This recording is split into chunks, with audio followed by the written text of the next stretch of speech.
जब भी आप कभी भी कोई चीज़ लें उसको कॉपी को मार्क करके और जिस कंपनी को दे रहे हैं उस कंपनी का ऊपर नाम लिख के दें ताकि कोई भी आपकी आईडी कार्ड या कोई भी आपका जो कॉन्फिडेंशियल डॉक्यूमेंट है उसको जो है वो मिसयूज ना कर सके। वो सिचुएशन इस तरह की बना देते हैं कि आपको लगता है कि ये रियल कॉल है। उसके बाद वो बंदा क्या करता है, फौरी तौर पे उनको पैसे जायज़ कैश कर देता है या जिस तरह भी उनके अकाउंट में ट्रांसफर कर देता है। ऐप की एक्सेस इस तरह है कि ऐप जो है ना वो सिर्फ आपको नाम बताती है, ये बाकी आगे जितने काम नहीं ये सारे वो लोग करते हैं जिन्होंने फ्रॉड करना होता है। अस्सलाम वालेकुम, welcome to PSPKG special podcast. This is Iqra Tabassum और मेरे साथ एहसन रज़ा साहब मौजूद हैं जो कि हमारे कंटेंट हेड भी हैं। नाज़रीन, हर किसी ने अपनी ज़िंदगी में कहीं ना कहीं किसी ना किसी तरह से धोखे खाए हैं, फ़िज़िकल धोखे खाए हैं। लेकिन अब जो नया ट्रेंड चला है वो है ऑनलाइन धोखा। उसमें आपके डॉक्यूमेंट से भी आपको धोखा मिल सकता है, इसके साथ साथ आपका आईडी कार्ड या फ़ोन कॉल्स। इस पर आज हम डिटेल में बात करेंगे। एहसन साहब, जैसा कि अभी बहुत सारे वाक़यात, कॉल्स आ रही हैं, डॉक्यूमेंट्स यूज़ हो रहे हैं लोगों के धोखे से, क्या कहना चाहेंगे इस पर? अच्छा, इसमें जो है ना ये टॉपिक बहुत ही बड़ा है और हम लोग इसको जो जितना मिनिमाइज़ करके इस जो है वो प्रोग्राम में बयान कर सके वो करेंगे।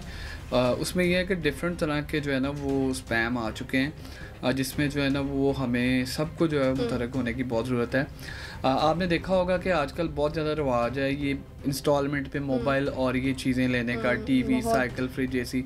अच्छा, वो इंस्टॉलमेंट वो करता क्या है, बंदा उनका आता है आपके पास, आता है आपके आप आईडी कार्ड की कॉपी लेते हैं, आपके डॉक्यूमेंट्स बाकी देखता है, घर देखता है। दो बंदे वो कहते हैं कोई ज़मानत के तौर पे भी जो है वो होने चाहिए जो हमें आपकी ज़मानत दें।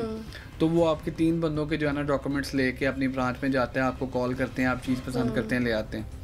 अच्छा, उसमें होता क्या है कि बहुत सारे लोग जो है ना वो अपनी कॉपीज़ को मार्क करके नहीं देते और आईडी कार्ड की कॉपी जब भी किसी को दें तो उसको कम से कम मार्क करके दें कि ओनली फॉर बैंक या ओनली जिस पर्पज़ के लिए आप यूज़ कर रहे हैं उसको मार्क करके दें ताकि वो कॉपी आगे जो है वो कहीं इस्तेमाल के काबिल ना हो। अच्छा, सीधे लोग हैं। लेकिन इस पे मेरा क्वेश्चन ये है कि उस पर जो नंबर लिखा होता है, अगर फॉर एग्जांपल हम किसी को कॉपी नहीं भी देते तो नंबर से भी तो बहुत कुछ हो जाता है। अच्छा, नहीं, कुछ जो चीज़ें हैं ना वो जो कॉपी दे के करने वाले काम है वो नहीं कर पाएगा वो। अच्छा, अब होता क्या है कि आपने उस एक शॉप से इंस्टॉलमेंट पे मोबाइल लिया है, अब वो आपकी आईडी कार्ड की कॉपीज़ जो हैं वो आगे यूज़ करके कहीं से किसी ने कुछ ले लिया हुआ है, कहीं से कुछ ले लिया हुआ है। अच्छा, अब वो डिटेल्स जो हैं वो सारी आपकी उनके पास हैं, जो कि आपने पहले अपना मोबाइल लिया, उस पर आपने अपना फ़ोन नंबर, अपने जो ग्रेंटर हैं उनका भी दिया हुआ है। वो क्या करते हैं, आपकी वो सारी चीज़ें कहीं और अप्लाई करके किसी दूसरी दुकान पे या दूसरी कंपनी को अप्लाई करके वही चीज़ें वहाँ से वो भी बाय कर लेते हैं। अच्छा, अब ये इसमें जो कंपनी ऑनर्स हैं उनका कसूर नहीं है, ये आगे जो उनका नीचे स्टाफ होता है ना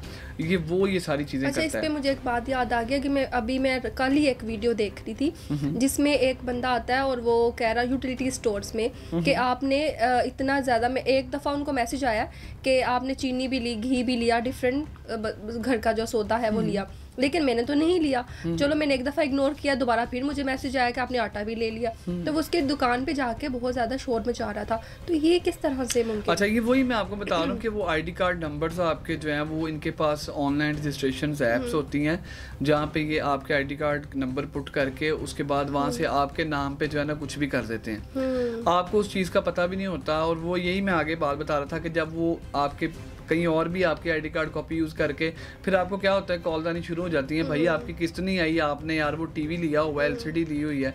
वो कहेगा यार मैंने तो ली नहीं है भाई। वो कहेगा भाई ये मैं मजाक कर रहा हूँ, ये आपके डॉक्यूमेंट्स मेरे पास हैं, ये आईडी कार्ड आपका ही है, मेरा ही है। हाँ जी, वो कहेगा यार मैंने लिया ही नहीं है भाई, किस तरह। अच्छा, वो क्या है कि फिर वो कंपनी होती है, अब वो कंपनी को ये नहीं पता कि इस बंदे को फंसाया गया है। वो क्या करते हैं, वो अपनी जो है वो कानूनी जो है उनकी टीम होती है, लीगल टीम, उनसे रब्ता करते हैं कि यार ये बंदा पैसे नहीं दे रहा, उसके इलाके में जाके शोर मचाते हैं।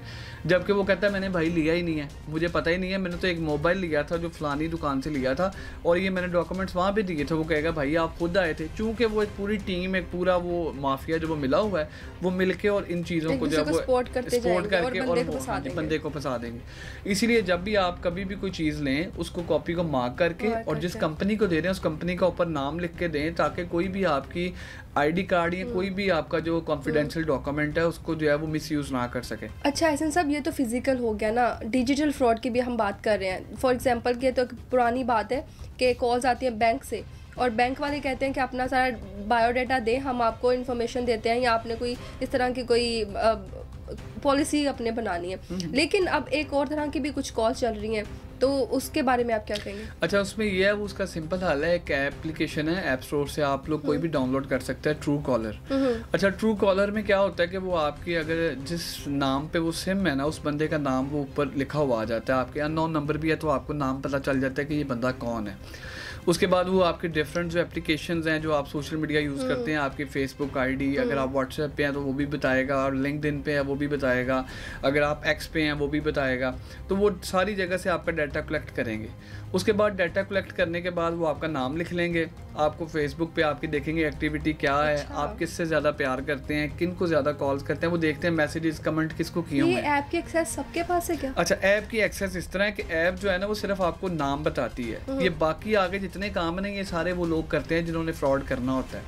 वो फिर आप पे रिसर्च करते हैं, आपके फेसबुक अकाउंट भी आ जाता है उनके पास कि ये आईडी है, तो जैसे आप हाँ फिर नहीं, फेसबुक पे किसी को भी आप सर्च करते हैं, वो हैक नहीं करते, सिर्फ आपकी प्रोफाइल देख सकते हैं। अच्छा, वो हैक नहीं करते, सिर्फ आपकी प्रोफाइल देख सकते हैं कि ये आपकी प्रोफाइल है।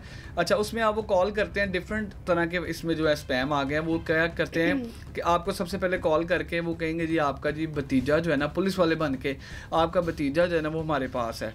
तो इसने एक बड़ा ही गलत काम किया, हमने इसको एक होटल में से पकड़ा है जहाँ पे जो है वो हमने रेड किया था और वहाँ से ये हमें मिला है, तो हम इस पे जो है पर्चा देने जा रहे हैं। अगर आप चाहते हैं कि इस पे पर्चा ना हो तो इतने पैसे अभी इस नंबर पे जैज़ कैश कर दें तो हम इसको निकाल देंगे। अच्छा, वो बंदा कहता है कि यार मेरे भतीजे से बात करवाओ, तो भतीजे से कहेगा तो वो जाहिर है वो चाचू कहेगा, अगर भांजे से कहेगा तो वो मामू कहेगा।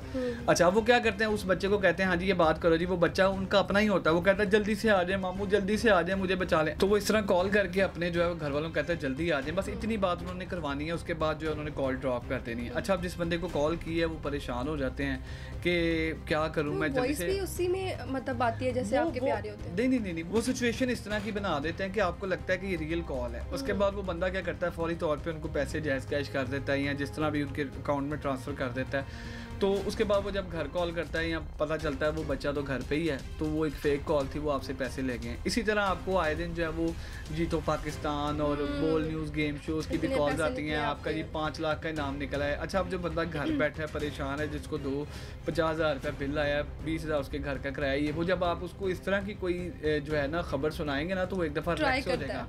वो कहेगा यार मुझे पता है झूठ है, लेकिन यार अगर सच हुआ तो इसका मतलब मैंने 10 लाख। वो क्या करता है, उनसे बात करनी शुरू कर देते हैं, कॉल्स भी आती हैं प्रॉपर्ली। हाँ जी, वो आपको कॉल्स करते हैं। अच्छा, अब ये कॉल्स किन नंबरों से आती हैं, आप कहेंगे कि एक सवाल इसमें ये भी है कि कॉल्स किस नंबरों से आती हैं। कॉल्स आते हैं जो मोबाइल स्नैचिंग होती है ना, ये उन नंबर से कॉल करते हैं आपको। अच्छा। और वहाँ से आपको बताते हैं कि हम लोग, वो बाद में पता चलता है वो नंबर जो किसी FIR में मतलूब है, ये आप उन नंबर से कॉल्स करते हैं। टेम्परेरी नंबर्स होते हैं वो, उनको कॉल्स करके आपसे पैसे लेकर ये गायब हो जाते हैं।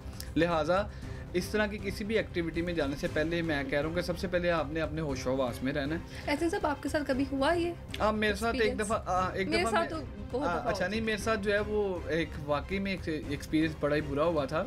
मुझे एक बंदा जो है ना वो एक सही फ़ोन दिखाकर मुझे डिमी दे गया था बंद। अच्छा। तो उसने मेरे साथ इसी तरह किया, मेरे पास आया। हाँ, मैं बताता हूँ ना, वो मेरे पास आया था तो उसने वो स्टोरी एक इस तरह की क्रिएट की, मैं बता रहा हूँ कि ये आपका ट्रैप कर लेते हैं। वो बंदा मेरे पास आया, उसने मुझे आके बोला कि कहा भाईजान यहाँ को मोबाइल शॉप है। अब मैं घर जा रहा था, मैंने कहा यार ये पीछे देख लो आप, मार्केट में यहाँ पे हैं मोबाइल शॉप्स।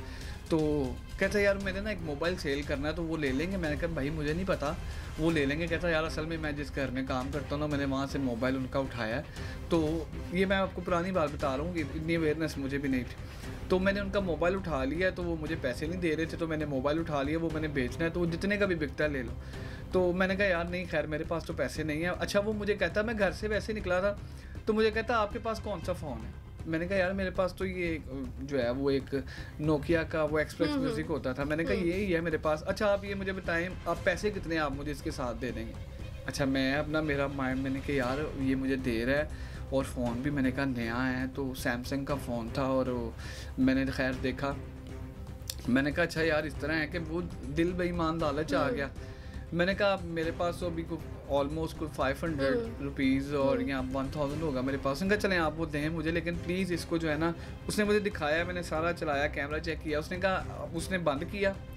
अब वो जो मुझे बाद में जो समझ आया कि क्या हुआ मेरे साथ, उसने कहा कि आप ना सिम निकालें। अब मैं अपने मोबाइल में से सिम निकाल रहा हूँ, उसने कहा मैं उसमें से निकालता हूँ। उसने क्या किया कि उतनी देर में वो मोबाइल जेब में डाल लिया और जो बंद डिमी थी ना फ़ोन, वो स्क्रीन के आगे आपको पता वॉलपेपर लगा होता है, उसने उसके आगे अंदर शीशे में से ब्लैक पेपर लगाया हुआ ताकि लगे फ़ोन बंद है।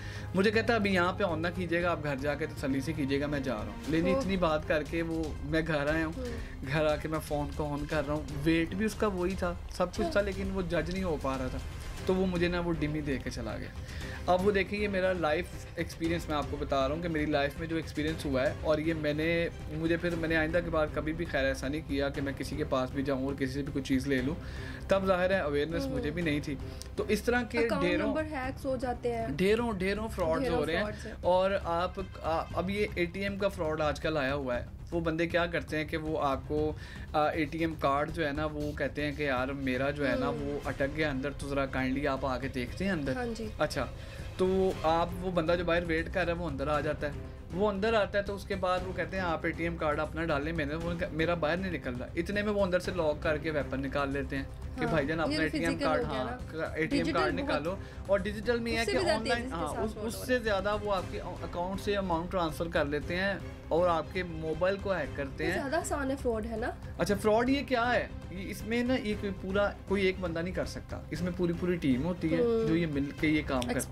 एक्सपर्ट्स होते हैं, हैकर्स होते हैं, सॉफ्टवेयर से रिलेटेड बंदे होते हैं, और ये वही लोग हैं जो साबिका इन जगहों पे काम कर चुके होते हैं। किसी ऐसे बंदे को नहीं पता होता। हाँ जी, घर के भेती होते हैं। और हमेशा जब भी कोई इस तरह का काम होगा, वहाँ का जो नियरेस्ट कोई बंदा है वो बीच में मुलव्विस ज़रूर होगा, क्योंकि विदाउट जो है ना वो रैकी के किसी के ये काम नहीं होता। मैंने भी अपनी ज़िंदगी में एक गलती की थी कि मुझे कॉल आई, तब मुझे नहीं पता था, तो इतनी अवेयरनेस नहीं थी। तो किसी ने कहा कि उन्होंने कहा कि नॉर्मल व्हाट्सएप नंबर पर, और कहा कि अपना कोई बैंक अकाउंट की सारी इन्फॉर्मेशन मुझसे ली। मैंने अपना सारा अकाउंट नंबर सब कुछ दे दिया। तो उसके बाद मुझे एकदम से क्लिक हुआ कि शायद ये झूठ ना हो, तो मैंने कॉल बंद कर दी।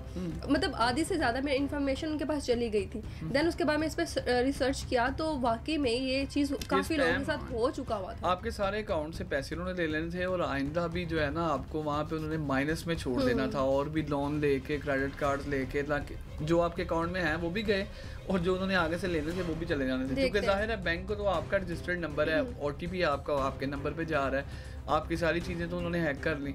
तो लिहाजा इस वक्त जो है वो कौम को इस अमर की ज़रूरत है कि इस पर थोड़ा ध्यान दें। कोई भी काम करने से पहले जो है ना एक दफ़ा उस पर नज़र षानी ज़रूर करें, किसी से मशवरा कर लें अगर आपको नहीं पता। तो ये फ़िज़िकल और डिजिटल फ्रॉड जो है आप इससे बच सकते हैं, लेकिन उसी सूरत में कि अगर आप किसी की बात पे कान ना धरें, और जो भी काम जिस डिपार्टमेंट से रिलेटेड है उन्हीं से पूछें, फिर आपके लिए मुश्किल नहीं होगी। बिल्कुल, जैसे जैसे दुनिया फास्ट वर्ल्ड में तब्दील हो रही है, उसके फ़ायदे भी हैं, तो वहाँ उसके नुकसान भी, हमें डबल एक्टिव होने की ज़रूरत है। इसी के साथ आपने हमें ज़रूर कमेंट सेक्शन में बताना है कि आपके साथ क्या क्या धोखे हुए, क्या क्या आपका एक्सपीरियंस गुजरा। हमें दीजिए इजाज़त, इंशाल्लाह नेक्स्ट वीडियो में दोबारा हाजिर होंगे। अल्लाह हाफ़िज़।